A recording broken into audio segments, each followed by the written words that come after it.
समाज में जन्मे सभी संत गुरु महात्मा, जिनमें प्रमुखता से महात्मा बुद्ध, महात्मा ज्योतिबाजी फुले, छत्रपति शाहूजी महाराज, छत्रपति शिवाजी महाराज, पेरियार रामास्वामी नायकर, शहीद बिरसा मुंडा, साहित्य सम्राट अण्णाभाऊ साठे, 21वीं सदी के महानायक मान्यवर कांशीराम साहब, और जिन्होंने इस भारत भूमि को विशाल ऐसा संविधान देकर आपकी हमारी समस्त बहुजन समाज की गुलामी की जंजीरों को तोड़ने का काम किया, ऐसे विश्व रत्न, भारत रत्न डॉक्टर बाबा साहब अम्बेडकर, इन सभी महामानवों को अपना अभिवादन पेश करते हुए इस देश के सबसे बड़े सूबे उत्तर प्रदेश की 4 बार मुख्यमंत्री रही बहन कुमारी मायावती जी को अपना आदर्श नेता मानते हुए उनके बताए हुए रास्ते पर चलने का दृढ़ संकल्प करता हूं। आज इस लोकनायक छत्रपति शाहूजी महाराज इनकी जयंती के उपलक्ष्य में यहाँ आयोजित इस कार्यक्रम में हमारे साथ अभी अभी आप लोगों को मार्गदर्शित करके गए हैं सम्माननीय डॉक्टर रामचंद्र जी जादव साहब, महाराष्ट्र के प्रभारी हैं। उसी के साथ साथ हमारे दूसरे महाराष्ट्र के प्रभारी सम्माननीय राजपाल गावंडी जी, इस एरिया के इंचार्ज आपके हमारे साथी महाराष्ट्र प्रदेश के जनरल सेक्रेटरी सम्माननीय किरण लाट जी, डाइस पर विराजमान इस जिला के अध्यक्ष सम्माननीय गायकवाड़ साहब, इस जिला के पामसेप के कन्वीनर एवं इस जोन के कन्वीनर सम्माननीय रामटेके जी, डाइस पर विराजमान हमारे उत्तर भारतीय समाज के नेता भोलाराम जी, इस पुना जिला के जनरल सेक्रेटरी सम्माननीय प्रवीण भाकोड़े जी, यहाँ पर उपस्थित हमारे बामसेप के पुराने साथी आमले जी, मेरे ख्याल से हमारे एडवोकेट साहब भी हैं, जानराव जी आए हैं, अच्छा हमारे गोरपड़े जी हैं, सभी पुराने साथियों, सबसे पहले तो आप लोगों को राजश्री छत्रपति शाहूजी महाराज जी के जयंती के उपलक्ष्य में महाराष्ट्र प्रदेश की तरफ से ढेर सारी बधाइयां देता हूं। शाहू महाराज जी की जयंती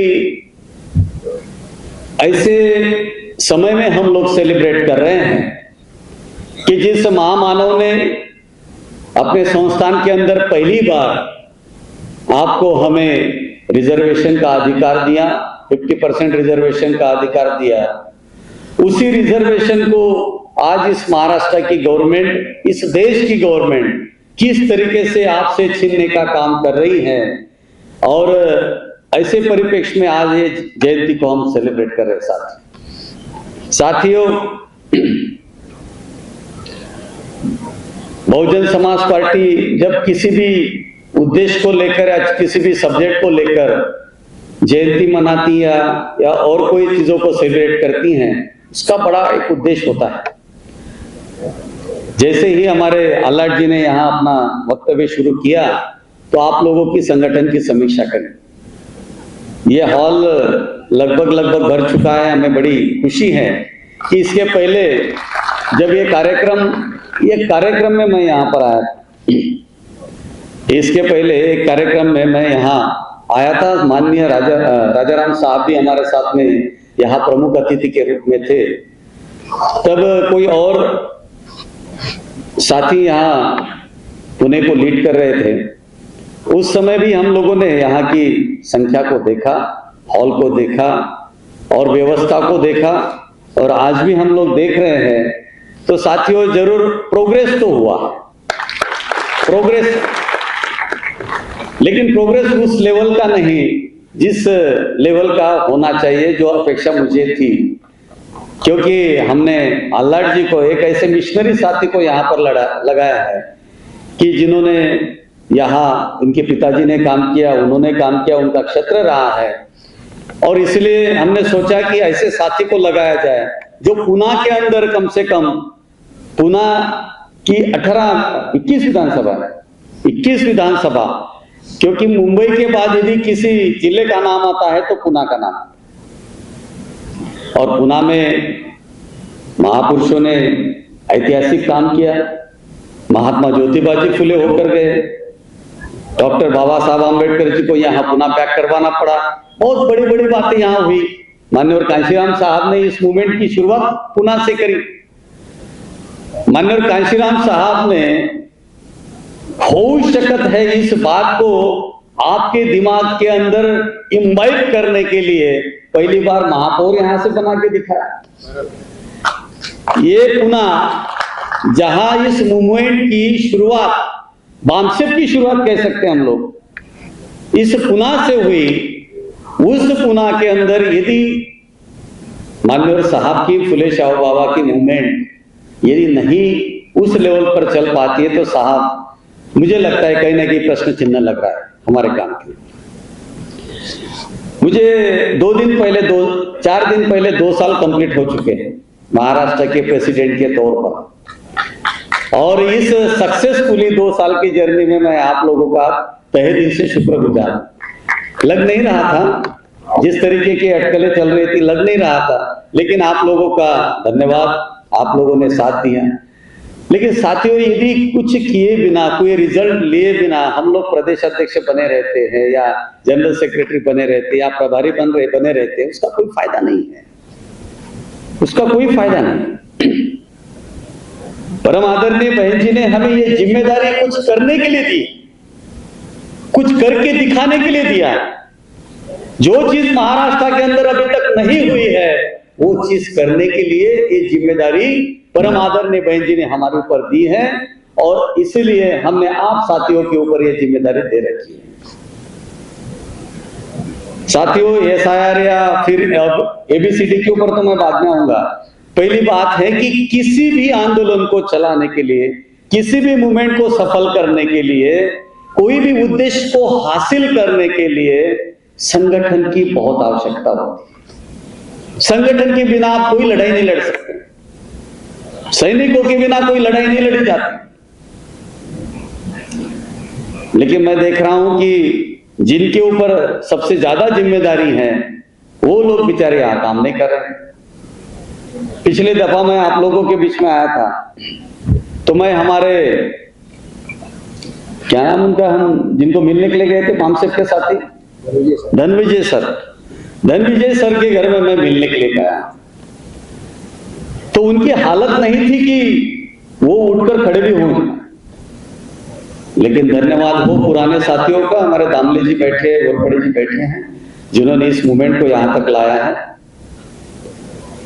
मैं जब उनके घर में पहुंचा तो वो बेड से उठकर खड़े हुए, उन्होंने अपनी सीट मुझे दी और कहा, सर आप यहाँ बैठिए, आपके ऊपर बहन जी ने बहुत बड़ी जिम्मेदारी दे रखी है, ये मूवमेंट अभी आप लोगों को आगे बढ़ाना है। और ये कहकर घर में चले गए, अंदर चले गए और अंदर से 2000 रुपए लाके मेरे हाथ में सौंप दिए। मैं अब आपको इतना ही दे सकता हूं। मैंने पैसे नहीं मांगे थे, ये पुराने बामसेप के, पुराने बीएसपी के साथियों का जज्बा देखिए। साथियों, आज बेड पर है, कह रहे थे कि सर मैं ज्यादा देर नहीं बैठ सकता हूं, मुझे माफ करिए। मैंने कहा आपने इतना समय मुझे दिया, इतना मेरे लिए पर्याप्त है। ये 2000 रुपया जो आपने मुझे यहां दिया है, ये इस महाराष्ट्र की तकदीर बदला के रहेगा।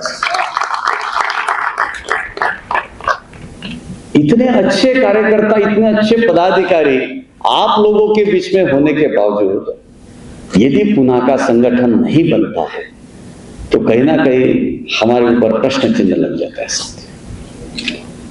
19 तारीख को मैं आप लोगों के बीच में, 19 मई को मेरी तबीयत खराब थी, फिर भी मैंने 2-2.5 घंटा भाषण दिया आप लोगों के बीच में, और आप लोग बड़ी संख्या में वहां पर उपस्थित थे। 19 तारीख से लेकर आज 28 जून, लगभग 1 महीने से ज्यादा हो गया। और मैंने आप साथियों को कहा था, क्योंकि मैक्सिमम पदाधिकारी आए हैं, मैक्सिमम पदाधिकारी है कि नहीं है, है ना। उस दिन मैंने आप लोगों से दरखास्त की थी कि कुछ नहीं, केवल अपने जिंदगी के 24 घंटों में से 2 घंटा इस मूवमेंट को दे दीजिए। कहा था कि नहीं कहा था? कहा था ना भाई। अपनी जिंदगी में से, अपनी जिंदगी के जो 24 घंटे हैं, जिसमें 8 घंटे आप लोगों को सोने के लिए दे दिए हमने, 8 घंटा आपको अपने पेट का जो भी हर दिन अपने बच्चों को पालना है, परिवार को पालना है, उसके लिए 8 घंटा सफिशिएंट है। नौकरी करते हैं, काम करते हैं, व्यापार करते हैं, जो भी करते हैं। अब इसके बाद 8 घंटे आपके पास बच रहे हैं। उस 8 घंटे में से इस मूवमेंट को, इस महापुरुषों की मूवमेंट को, जिन महापुरुषों के कारण आज आप और हम लोग यहाँ पर बैठे हैं, अच्छे अच्छे घरों में रह रहे हैं, अच्छी अच्छी गाड़ियों में घूम रहे हैं, अच्छे कपड़े पहनकर आज लोगों के सामने हम दिखाते हैं कि देखो हम कमजोर नहीं है। इन महापुरुषों ने अपने जिंदगी के 24 घंटों में से पूरे के पूरे 24 घंटे आपके लिए लगा दिए। क्या आप इन महापुरुषों का सपना पूरा करने के लिए 2 घंटे नहीं दे सकते? अरे जिन्होंने अपनी पूरी हयात आपको दे दी, उनके सपनों को पूरा करने के लिए मैंने आप लोगों को अपने 24 घंटों में से केवल 2 घंटे मांगे थे। और कहा था कि भाई आप अपने आजू बाजू में, अपने बगल में जहां आप रहते हो, वहां उनके साथ बैठ जाना, चाहे बुद्ध विहार में बैठ जाओ, या मस्जिद में बैठ जाओ, मंदिरों में बैठ जाओ, कहीं पर भी बैठ जाओ, और उनको समझा के बताओ इन महापुरुषों की विचारधारा, और हर बूथ के ऊपर केवल 10-10 लोगों को आप तैयार करो। ये जिम्मेदारी तमाम जिले के और विधानसभा के पदाधिकारियों के ऊपर दी थी। साथियों, 1 महीने में, क्योंकि आप ही लोगों ने कहा था कि 5 दिन में एक बूथ बन जाता है, कहा था कि नहीं कहा था? और आप ही लोगों को मैंने पूछा था कि भाई एक बूथ बनाने के लिए कितना समय लगता है? तो किसी ने कहा 1 दिन, किसी ने कहा 2 दिन, किसी ने कहा 4 दिन, कोई कह रहा था तो कि 4 घंटे में बना लेंगे हम लोग। बोला नहीं, आपको हम 5 दिन दे रहे हैं। एक बूथ बनाने के लिए आपको 5 दिन दे रहे हैं।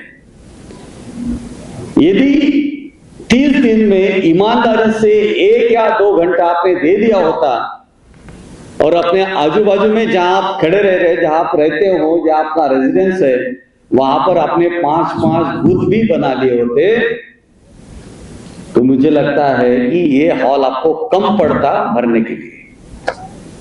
लेकिन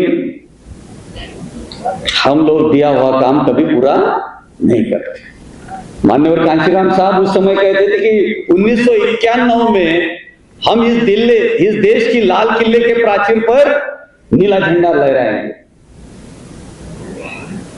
लेकिन हम वक्त पे कोई काम पूरा नहीं करते, इसलिए हम लोग नहीं लहरा पाए। माननीय कांशीराम साहब को मालूम था कि महाराष्ट्र की जनता महापुरुषों को जानती तो है लेकिन मानती नहीं है, इसलिए उनको उत्तर प्रदेश जाना पड़ा, और उत्तर प्रदेश में 1 बार नहीं तो 4-4 बार सरकार ले आए।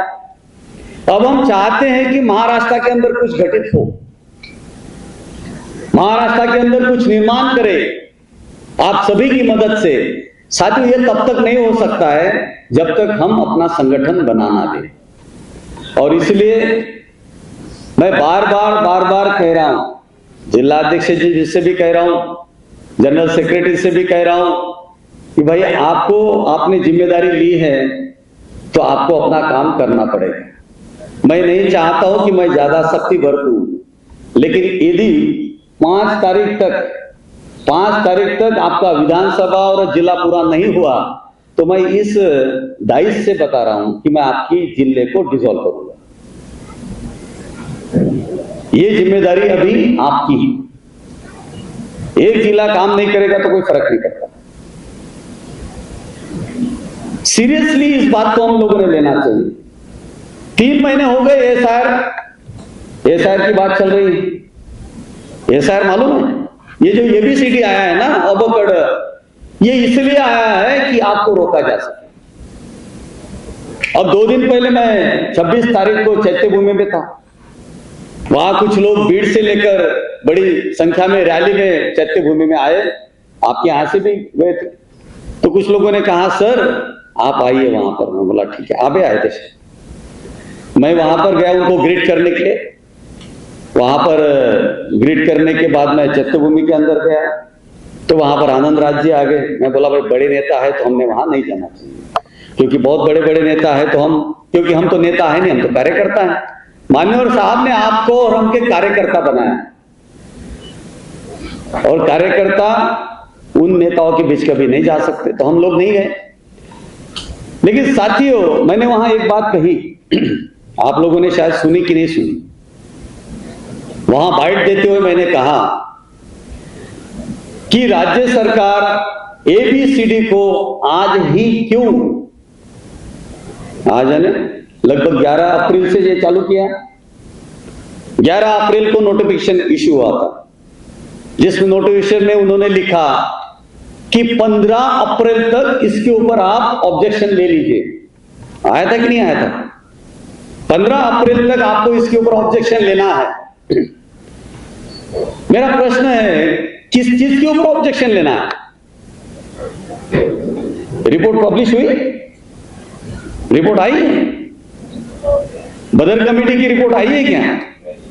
अरे जब मालूम ही नहीं है कि रिपोर्ट में लिखा क्या है, तो ऑब्जेक्शन किसके ऊपर ले भाई? उसमें शेड्यूल कास्ट के अंदर मातंग को कितना देना है, चर्मकार को कितना देना है, ढोर को कितना देना है, महार को कितना देना है, खट्टी को कितना देना है, यह जब तक हमें मालूम नहीं है तो हम ऑब्जेक्शन किसके ऊपर लेंगे? फिर भी कुछ लोग कह रहे थे नहीं सर, कम से कम ऑब्जेक्शन तो लो। तो हमने कहा भाई इसको लागू नहीं करना चाहिए, इसलिए हमने मेल्स को भेज दिए। अब गवर्नमेंट को यह मालूम था कि तमाम आंबेडकरी जनता जो कि सजग है, जो अपने अधिकारों के प्रति हमेशा सजग रहती है, ये पूरा समाज बाबा साहब की जयंती के दिन तो बाबा साहब की फोटो को अपने सर पे लेके नाचेगा, इसके बाद समय नहीं रहेगा। क्योंकि 1 महीना पहले और 1 महीना बाद, ये 2-4 महीने तो बाबा साहब को मनाते हैं लोग, इनका ये त्योहार रहता है। तो इसी बीच में ये एबीसीडी का जो झुनझुन है उसको बजाते रहो, क्योंकि ये इनका ध्यान उसके तरफ जाएगा नहीं, और फिर इन बिटवीन हम ये सारे सिफारिश को लागू कर देंगे। तो गवर्नमेंट तो अपना बराबर काम कर रहा था, मनुवादी गवर्नमेंट अपना बराबर काम कर रहा था। हमारे लोगों ने भी ऑब्जेक्शंस लिए, कहा ये ठीक नहीं, ये ठीक नहीं, वो ठीक नहीं। हमने भी ऑब्जेक्शन लिया, कहा कि भाई बदर कमेटी की जो रिपोर्ट है पहले पब्लिश करो, हम उसको पढ़ेंगे, हम इसकी स्टडी करेंगे, और स्टडी करने के बाद फिर वो कैसा है क्या है उसके ऊपर हम अपनी बात रखेंगे। साथियों, समय बढ़ा दिया गया कि नहीं भाई इसके ऊपर थोड़ा ऑब्जेक्शन आ रहा है तो इसको बाद में लागू करेंगे, लागू होने वाला। लेकिन उसी दौरान एसआईआर हमारे यहां पर आया, एसआईआर। अब आप देखिए, जब जब कुछ बड़ी चीज मनुवादियों को लानी होती है, तब तक हमारे हाथ में ये लोग झुनझुना देते हैं। कई उदाहरण अतीत में आपको मिलेंगे, चाहे संविधान समीक्षा आयोग की बात ले लीजिए, ये भी वाजपेयी जी के गवर्नमेंट में आई थी, वो भी झुनझुना हमारे हाथ में दिया था इन लोगों ने। उसके बगल में इन लोगों को नया जो इलेक्शन की जो पॉलिसी है उसको इंप्लीमेंट करवाना था, नई एजुकेशन पॉलिसी इंप्लीमेंट करवाना था, वो उन्होंने करवा लिया, हम लोग उसको नहीं रोक पाए। अभी ये एसआईआर का बड़े पैमाने के ऊपर काम चल रहा है पूरे देश के अंदर, पूरे महाराष्ट्र के अंदर, महाराष्ट्र के साथ साथ 16 स्टेट और 3 केंद्र शासित प्रदेशों। और हमें हिदायतें हैं, हमें हिदायतें परम आदरणीय बहन जी के कि आपके पास हर बूथ के ऊपर कम से कम एक आपका साथी चाहिए कि जो इसके ऊपर ऑब्जेक्शन ले सके, जहां हमारे वोटर्स को ये डिलीट करें। ये किसके वोट डिलीट करने वाले हैं? पहला तो मुस्लिमों का और दूसरा शेड्यूल कास्ट का। और शेड्यूल कास्ट में भी उन्हें बाकी लोगों का करने की गरज नहीं है, उनको केवल बुद्धिस्टों का वोट डिलीट करना है। अब इसका उदाहरण आप लोग देख लो, वेस्ट बंगाल। वेस्ट बंगाल में आज तक बीजेपी कभी चुन के नहीं आई, आज बीजेपी की गवर्नमेंट बन गई। पहले कम्युनिस्ट हुआ करते थे, आज ममता बनर्जी की गवर्नमेंट थी। जहां वो लड़ती है उसी एरिया के 65,000 वोटों को कम कर दिया गया एसआईआर के माध्यम से। दूसरी तरफ आप तमिलनाडु में चले जाओ, पेरियार रामास्वामी नायकर जी ने कसम खाई थी कि यहां पर मनुवादियों का शासन मैं कभी आने नहीं दूंगा, और फिर वो पार्टी बनाई। आज उसी पार्टी को, जो महापुरुषों की पार्टी है, उस पार्टी को हराने का काम एसआईआर के माध्यम से हुआ। 2 महीने के अंदर कोई आदमी इतना बड़ा आदमी बन जाता है, 2 महीने के अंदर। यहां मनुवादी लोग इतने होशियार है कि वो 1 दिन के अंदर आपको अपना नेता भी दे देते हैं, मालूम है कि नहीं? 1 दिन के अंदर आपको अपना नेता सौंप देते हैं। हाँ भाई, ये आपका नेता है, और इसी पुणे की भूमि से हो जाता है। यहां पे लगकर भाई बीमा करेगा, होता है कि नहीं होता? ये देख लिया ना। ऐसी पार्टी जिसका कोई वजूद नहीं, उसकी गवर्नमेंट आ जाती है, नेशनल पार्टी बन जाती है। आज पंजाब में गवर्नमेंट है, गुजरात में स्टेट लेवल की पार्टी बन गई। ये सारी चीजें मनुवादी लोग सोच समझकर साजिश के तहत करते हैं। आज ये महाराष्ट्र में एसआईआर हो रहा है, हमारा ध्यान उसकी तरफ नहीं है। सारे आंबेडकरी समाज के लोग केवल मोर्चे निकालने के लिए बाहर, किसी का ध्यान एसआईआर की तरफ है। अब मुस्लिम समाज के साथी कुछ बैठे हैं, मुस्लिम समाज ने मस्जिदों में वर्कशॉप लगा लगाकर अपने वोटों को एक जगह पे रख लिया, इंटैक्ट रखा। उन्होंने काम किया, उनको मालूम था उनके वोट कम होने वाले हैं, उनको ये सर्टिफिकेट मांगा जाएगा, वो सर्टिफिकेट मांगा जाएगा, और उनके वोटों को कम करने की कोशिश की जाएगी। तो उन्होंने प्रिवेंशन पहले कर लिया। What about us? अरे भाई, हम 1.5 करोड़ शेड्यूल कास्ट में लगभग 1 करोड़ बुद्धिस्ट है पूरे महाराष्ट्र में। 1.5 करोड़ शेड्यूल कास्ट की जनसंख्या यदि आप मान लो अप्रोक्सीमेटली, तो उसमें 1 करोड़ बुद्धिस्ट है। और ये बुद्धिस्ट आज क्या कर रहा है? छोटी छोटी संगठनों के माध्यम से, बुद्ध विहारों के संगठन के माध्यम से, या किसी और को भड़काने के बाद उनके साथ मोर्चा में जा रहा है। एसआईआर की तरफ इसका ध्यान ही नहीं है। अब जब एसआईआर होगा और उसमें जब आपके वोटों को कम किया जाएगा, तो किस चीजों के सहारे लड़ोगे? आज लड़ने के लिए क्या अस्त्र है हमारे पास? वोट की ताकत। अरे वोट की ताकत ही आपको और हमको सत्ताधीश बना रही है। वोट की ताकत से हम 4 बार उत्तर प्रदेश में सत्ताधीश बने। और यदि ये वोट ही आपके पास नहीं रहा, तो लड़ने के लिए आपके पास क्या रहेगा? और जब वोट नहीं रहेगा, तो फिर कोई कांग्रेस और बीजेपी वाला आपके घर के सामने नहीं आएगा वोट मांगने के लिए। ये बात ध्यान में रखें। आपकी ताकत केवल वोट है। अब किसी ने, हमारे रामचंद्र जी ने कहा ना, फळा आणि गाडग्याचं उदाहरण दिलं। अशीच परिस्थिती होती की नाही? हीच परिस्थिती होती आमच्यावर। लेकिन बाबा साहब ने वोट का अधिकार देने के कारण राजा भी आपके घर में वोट मांगने के लिए आ रहा है। वो भी बोलता है कि भाई वोट दे दो मैंने, आपके घर तक आ जाता है, चूल्हे तक आ जाता है। अरे जो लोग कल तक आपकी छाव से भी दूर रहते थे,